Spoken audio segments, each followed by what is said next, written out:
Hello everybody and welcome to today's Sunday Q&A, which we're going to get straight into, no particular intro today, with a question that is always at the forefront of everybody's mind on this channel.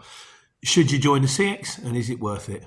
So what I thought, I did the video, done it before, done it several times before, but I think some of these videos need to have an update because there's no point looking at a video that's 7 years old that's telling you should basically quote to Tuppence halfpenny for a penny farthing. Okay, that's not 7 years old, but you know what I mean. So it was Prince and a few other people said, is the CX worth it? I actually want to start. And I don't know if I'm in a position to comment anymore because I've been doing it for 7 years and I've kind of been through it, started, gone through the mill, made a success, made a dash, and now I'm out the other side. So I think the most important thing is Prince and anyone else who wants to start, this is what everybody else who watches the channel, a lot of people who are on the CX, think. So, Batman is, I'm sure that says most, yeah. He said, I'll be starting soon, not expecting it to be easy, but already got a small long wheelbase van. That's an oxymoron, etc. So, why not? If I can make money back from the membership, then why not? I said, I've been considering it for a long time, and I need to get out of the warehouse. Now, you see, this is a very important thing. Now, a lot of people knock it, but you've got to bear in mind, you don't know the position that people were in when they joined the CX. When I joined the CX, I was in a failing market trading business. If I'd have carried on in the business that I was doing, 4 weeks later, my prime market thinks she shut, I would have been utterly out of a job. Without a CX, I'd have been lost. So it's all well and good to say it's not what it used to be, but potentially it still could be better than where you are. So these are something else I should have said when I considered the video. But the thing, having said that, it's not about me, it's about what you guys say. Stephen Bradley Courier vlog has said, definitely not anymore. Too dear to join and outdated. So no, not at all. Dale Steele, who's a regular commenter on the channel, says answer, no. He says, YouTube is so powerful and properly advertised app could destroy the CX in 6 months. I don't know about that, Dale. It's very, very established. There's an awful lot going on there. It costs a lot of money just to create an app now. But I know what you're saying. Competition, is there a possibility for room for 2 CXs in the market? I think there could, even an overtake CX. It won't be from me. Sergio Stoff says, no, for the following reasons. Too expensive subscription, too many people doing it, everybody undercutting everyone, e.g. loot and jobs for 80p per mile, vehicle maintenance is too expensive nowadays, too many hits on the road, price of fuel, and AI camera technology is now optional. So, again, another no. Against it all and for and something or other. He says, short answer, no. Especially if you're thinking of getting your own truck and have no consistent work lined up already. By the time you pay for fuel, truck finance, parking, maintenance and driver's wages, £200 loads a day just won't cut it. You can be bankrupt in no time, and if you price loads at what these companies should be paying, you simply won't get any work. You will always be outbidded. And this is another problem. We keep saying that, maybe the price of the loads that are selling too little. But I see how much Arctic loads are going for, and I'm thinking, you ain't even making any money there. But the thing is, you might be making the money on the way up. It might be a backload. And the CX is fundamentally supposed to be a backload platform. So, you write into that when you will, So, Com Candre says, he said, it is hard on the CX today. Low volume of work created, battle to book a job, and therefore cheap prices. Like in 2021, think twice before you make a decision. It certainly seems to be wary if you're going to go for it, User CN said, I've had 8 years on the CX, some good times, some bad, but now it's quite ridiculous. ATP even sent it to 75p a mile for 3.5 ton curtain side that cost 40k to buy and 2k to insure. It's bye-bye from me. Mike Pulpit says, it will be a no from me when renewal comes up. Been almost 7 years now and worse year on year with exorbitant subscription costs. The addition of Trusted with a D, who loves Trusted? No, not me. No one loves Trusted. Has driven me to distraction with with its pettiness and nagging emails. It is annoying. And Shane Hardy says, regarding the comments, I think everyone is disagreeing with you, Pete. There seems to be a lot of people who have fallen out of love with the CX. To be honest with you, Shane, they're not disagreeing with me because I never said you should join or you shouldn't, and I never have. I just wanted to do this one to give people an idea of, if you think, and I've always said, it's not a magic wand. No one's going to knock on your door and give you £1 million. You get out what you put in. I still believe it can work. I believe it probably is harder. As for joining the CX, it's the impossible question because there's just too many imponderables. I mean, so there were some pluses. By 72 says, if you're an experienced courier with other work, the Courier Exchange is an extra source of work and can get you some great contacts. So it's not all doom and gloom. Domain name guy says, the Courier Exchange is only 5 to 10% of UK loads moving in haulage exchange, etc. Most companies don't rely on return loads. They get, so they go and get their own customers and then use the CX for return loads. Day in, day, couriers need to get their own customers. How do you get end user customers? I've done a video on it on how to get end user customers. It's the way forward. And use the Courier Exchange as a backup, for backloads and if you have a particularly quiet day type of thing. Leachy says, I think a lot of it depends on where you live in the UK. I live on the south coast near Brighton. There are better areas, there are worse areas. It's been really slow today and I didn't pick anything up until the afternoon. I found if I don't get a job booked in the following morning, then it's very unlikely I won't get a job until 9 a.m. It's so bad at the moment, I'm seriously thinking of not renewing my subscription when it runs out at the end of the month. I also think the CX knows there's a lot of work around, and I've been missing seeing jobs over 40 miles away from my home when the settings are set for 25 miles. I've been seeing jobs of 40 miles away. That's kind of, you think I'll bid on that, you go, hang on a second, it's going to take me an hour and a half to get that. How does that work?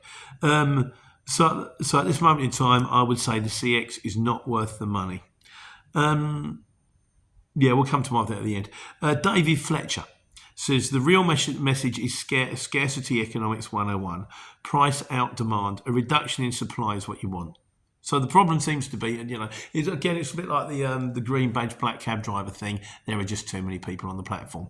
If more people, if they kind of fall off, there could be less people. Then you'll get better money for the jobs because it's a supply and demand curve, isn't it? And finally, user Android name. Road transport is all about economies of scale. The bigger you are, the more profit you can make by spreading your operating costs across the fleet. A single owner driver must be scraping the barrel for any profit. I don't know about that one. I've known other people that have turned around and said that every time they've tried to expand, all it's done is actually sort of kick them. My personal view on it is this. I think it is harder than it used to be. I think there are a lot of people out there that are quoting too cheap, still quoting prices that they shouldn't be quoting anymore, and that does make it very, very difficult. On the other side of things, you don't know where anyone starts from. Like I say, I was about to be out of work, and through 7 years I've been on the CX. I was doing okay out of it, and I've actually managed to get a transferable skill, which is something I didn't have before. The bottom line is this, and I did this video before, so I'll do you a link. It's the Burt Price School of Gardening, which is my wife's granddad, and he said it's very, very straightforward with gardening. People check pH levels. Will the plant live? Does it need loam soil? You plant it, it will live or it will die.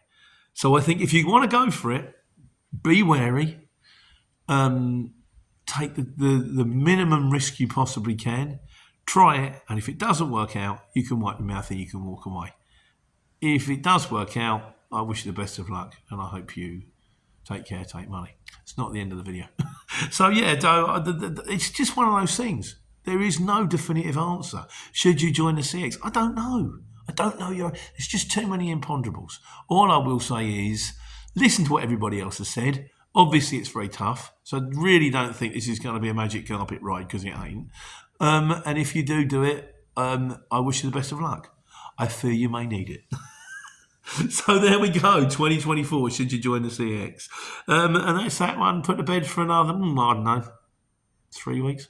Right, so we've got the wise guys.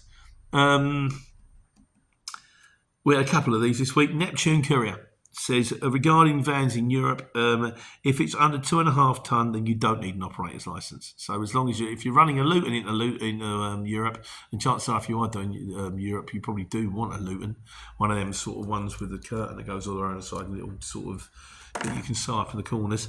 But if it's under 2.5 tonne, you don't need one. So, and all right. Jazz Deep Chattel says, has anyone in the Heathrow area got, I think he's looking for parking for like a lorry or two in the Heathrow area.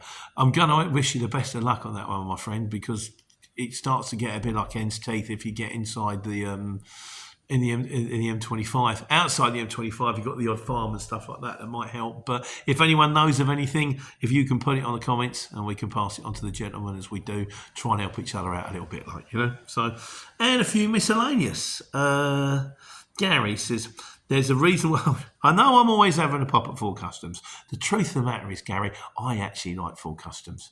They're a good looking van. My boss, Dan, has got one, which is kind of like a people carrier where he keeps his kids' bikes in the back. I've done a video today about Oliver Hall. It's the boy. He's my boss's boy. And he races mini motorbikes. The guy's good. So if you wonder what's coming up on this one, it's just because, and it's good practice for me doing interviews with people, but bless him, he's a good lad. And I just would like to get a little bit of exposure out there if I can, but it's coming up soon. So, yeah, it's a good looking van. The Customs are a good looking van. You can park it on the driveway. I have a few problems with it. A, it's raving expensive. It's a good looking van, it's a lot of dough. B, it doesn't carry an awful lot. But if you're a chippy, or if you're an electrician, and that's your mate, and you could use it, you could use it. You can go to football on a Sunday in it. You can take the family down to, down to the Beefeater in it, or whatever, sort of down a restaurant, a local pub. It's a multi-purpose van. Ford Customs are great vans. Are they courier vans? Don't know. You can't get a lot in them, for the amount of money you got to lay on it. And then you can say, well, I can only quote jobs of like 2 pallets or less. I'm probably now going to get a stream of people next week's date. You can get more than 2 pallets for Ford Custom. Can you? I don't know. We'll see. But no, I like them. But he says there's a reason why Ford Customs are the market leaders. And by the way, they can carry more weight than any of their competitors. However, I do enjoy your videos. Take care, take money. Thank you very much, Gary. I do enjoy Ford Customs. I can see why they're great vans. If I had loads of dough, chances are I might just end up driving around either. I think rather than Aston Martin, I would probably end up driving around either a pickup or a Ford Custom. Chances are it'd probably be a pickup. Jim on the Run said, he said, here's one for you, Pete. Here's a little story. Anybody enjoy the robot story, by the way, the one I nicked from Ian Banks? I'll be doing lots more of these Life on the Road videos. I'm nicking more stories off of Ian Banks, my favourite author. He said, here's one for you, Pete. I cracked the near side mirror on my Merc Atago on Monday morning, immediately ordered one on eBay for 15 quid, got it delivered Tuesday morning. No downtime for the truck. Brilliant. It took me less than a minute to unclip the old one and fit the one, which is perfect fit. I put my receipt in for petty cash and got asked to see the transport manager. He informed me not to source non-genuine parts. He said stuff like mirrors must be fitted by a main dealer, £80 plus VAT for fitting, and a load of downtime and wages. This is what happens when you work for a well-known private healthcare company which is non-profitable and gets paid for spending money. It's nonsense, isn't it, really? There's nothing wrong with aftermarket parts. Yeah, and it's just, some of the things that you have to... This is lorries. I've said all the way along, lorries I still think are the way forward, but they are involved. And if you're getting into proper stuff like this, time off the road, it's just, it's a nightmare. Helen Lloyd, this was to do with tipping at Lidl's. Lady truck driver, I assume, who tips at Lidl's. She said, I've read all the comments. I agree with some and disagree with others. I personally don't like tipping at Lidl or Aldi. When delivering produce, they want tomatoes in lane 35, potatoes in lane 23, lettuce in 17, avocados in 28. It's a nuisance. She said, I hate the place. Each and every RDC has an attitude problem towards supply drivers.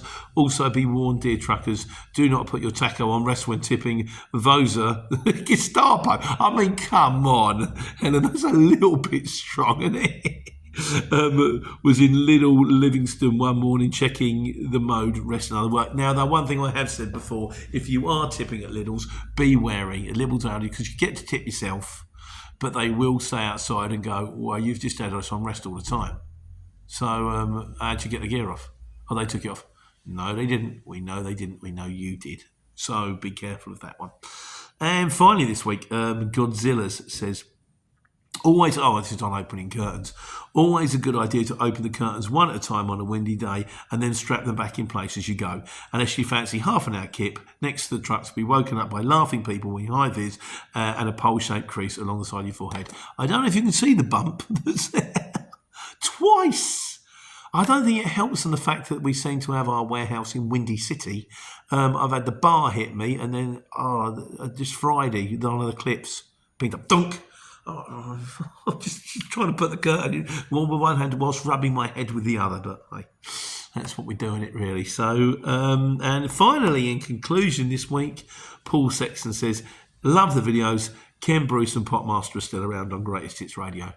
I know. There's two things. Firstly, I can't stand the adverts. And secondly, Greatest Hits Radio will only play old Greatest Hits. I kind of want to hear the new stuff too. I flick between Six Music and Radio 2 because I want to hear the new sort of indie music and I want to hear the new pop music. Because otherwise you just end up listening to the same stuff over and over and over again. Oh, there's no point to having a Spotify that's full of Duran Duran and Spandau Ballet, is there? The world moves on. But yeah, so that's it for another week. Once again, thank you all for listening. Have a lovely Sunday.